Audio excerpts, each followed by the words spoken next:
કે ભાઈ આ શહેર ભાજપના પ્રમુખ રાજુભાઈ પટેલ પોતે દારૂનો ધંધો કરે છે, ક્લબો ચલાવે છે, નાના નાના માણસો જોડે હપ્તો લે છે, એકલાનું સામ્રાજ્ય ચાલુ છે. મોંઘવારી છે, એમ જ હાથ ઊંચી નહીં કરતા, એટલે મોંઘવારી છે, શિક્ષણ મોંઘું થયું છે, ખુલ્લેઆમ દારૂ વેચાય છે, અડધા હાથ ઊંચો નહીં કરતા એટલે વેચાય છે દારૂ.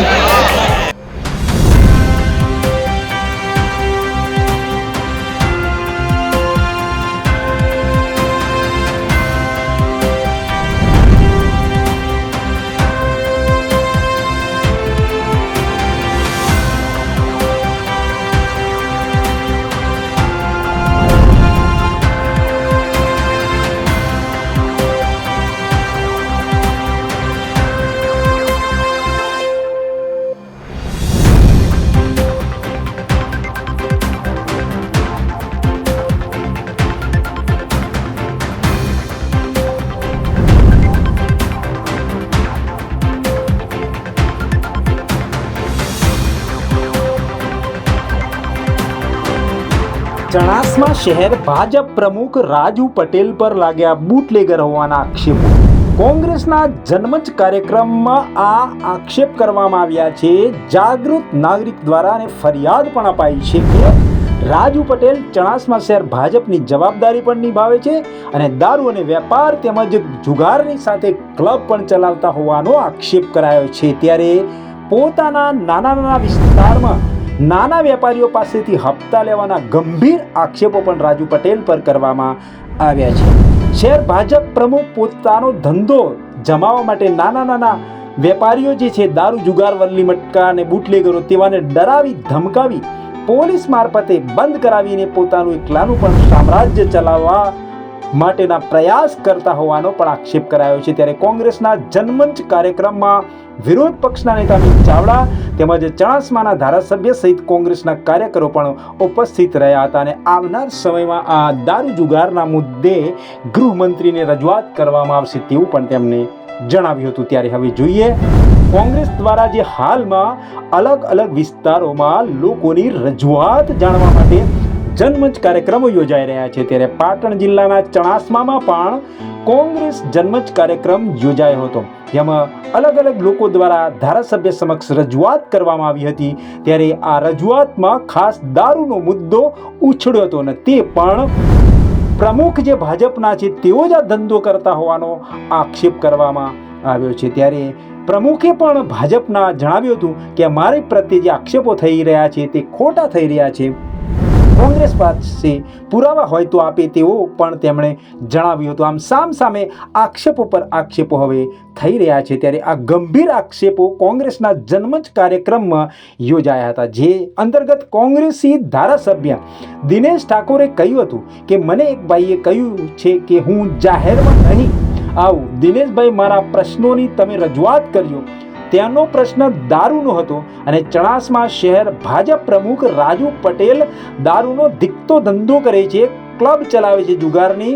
ત્યારે સાથે નાના માણસો પાસેથી હપ્તા પણ લેતા હોવાનું દિનેશ ઠાકોર દ્વારા રજૂઆત કરવામાં આવતા પાટણ જિલ્લાનું રાજકારણ પણ ગરમાયું હતું. કરજો. આ ભાઈનો પ્રશ્ન એવો છે, પ્રોહિબિશનને લગતો છે, દારૂને લગતો છે. એટલે એમનું એવું કહેવું છે કે ભાઈ આ શહેર ભાજપના પ્રમુખ રાજુભાઈ પટેલ પોતે દારૂનો ધંધો કરે છે, ક્લબો ચલાવે છે, નાના માણસો જોડે હપ્તો લે છે અને નાના જે વેપારીઓ દારૂ વેચતા હોય, વલ્લી મટકો લખતા હોય કે જે કો હોય એમને ડરાવી ધમકાવી પોલીસ મારફતે બંધ કરાવી અને એમનું પોતાનું એકલાનું સામ્રાજ્ય ચાલુ રહે એવા પ્રયત્નો કરાવે છે. એ મારી રજૂઆત તમે આ મંચમાં કહેજો, એટલે હું જાહેરમાં કહું છું. અને આ અંગે આવનારા દિવસોની અંદર ગૃહમંત્રીશ્રીને અમે બધા રજૂઆત પણ કરીશું. અહીંયા હાલ પણ એમની ક્લબ ચાલુ છે એવું આ કાગળની અંદર લખેલું છે. એટલે શહેર ભાજપના પ્રમુખ રાજુભાઈ પટેલ એમના વિરુદ્ધમાં જે કંઈ કાર્યવાહી કરવાની થતી હશે એ અમે અહીંયાથી તમને ખાતરી આપીએ. કોંગ્રેસ પાસે પુરાવા હોય તો આપવામાં આવે તેવો પણ સામે પક્ષેથી ભાજપે વળતો પ્રહાર કર્યો હતો અને રાજુ પટેલે કહ્યું હતું કોંગ્રેસ સતત હારનો સામનો કરી રહી હોવાથી પાયાવિહોણા રાજકીય આક્ષેપો કરી રહી છે. આ મામલે જો કોંગ્રેસ પાસે કોઈ પુરાવા હોય તો આપે. કોંગ્રેસના કાર્યકર્તાઓ જુગાર રમાતા પકડાઈ રહ્યા છે એટલા માટે ખોટો આક્ષેપ કરવામાં આવી રહ્યો હોવાનું તેમણે જણાવ્યું હતું. ત્યારે બીજી તરફ પ્રદેશ કોંગ્રેસ દ્વારા સમગ્ર રાજ્યમાં વિધાનસભા વિસ્તાર દીઠ જનમંચ કાર્યક્રમનું આયોજન કરવામાં આવ્યું છે અને વિવિધ મુદ્દાઓ ઉછળી રહ્યા છે. ત્યારે વિધાનસભાના નેતા અમિત ચાવડાના અધ્યક્ષ સ્થાને યોજાયેલા ચણાસમા વિધાનસભા મત વિસ્તારના જનમંચ કાર્યક્રમમાં ચણાસમાના સરદાર ચોક ખાતે યોજાયો હતો, જે અંતર્ગત આ મુદ્દો ઉછળ્યો હતો.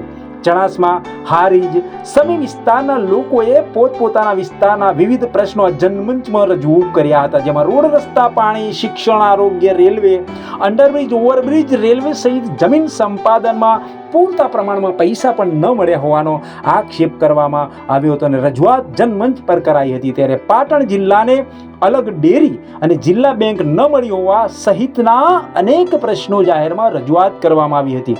સાથે સાથે નહેરોમાં સિંચાઈના પાણી તેમજ તળાવ પણ ખાલી હોવાના પણ અનેક રજૂઆત કરવામાં આવી છે. તેમ છતાં પણ કોઈ કાર્યવાહી ન થતી હોવાના આક્ષેપ આ જનમંચ કાર્યક્રમમાં કરવામાં આવ્યા હતા. ત્યારે મહત્વની જો વાત કરવામાં આવે તો ચણાસમાના દારૂનો જે મુદ્દો છે અને તે ગંભીર આક્ષેપો કરવામાં આવ્યા છે, તેમાં વળતો પ્રહાર સામસામે એકબીજા પર કરવામાં આવી રહ્યો છે. ત્યારે સત્ય શું છે અને સાચી ઘટનાનો ક્યારે ખુલાસો થશે અને કેવી રીતે તેનું પરિણામ મળશે તે તો આવનાર સમય જ બતાવશે. પરંતુ હાલમાં તો કોંગ્રેસ દ્વારા જે કાર્યક્રમો યોજાઈ રહ્યા છે જનમંચ, તેમાં વિવિધ પ્રશ્નોની રજૂઆત કરતા લોકો ડર વિના રજૂઆત કરતા લેખિતમાં જોવા મળી રહ્યા છે.